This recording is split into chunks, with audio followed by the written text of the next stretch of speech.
شغوف إلى ربه، أحب رضاه أحب لقاه.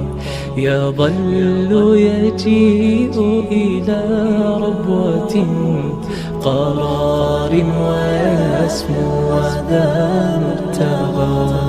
فلا لهو يثنيه عن سيره، ولا جمع مال تغى الشهوى. إذا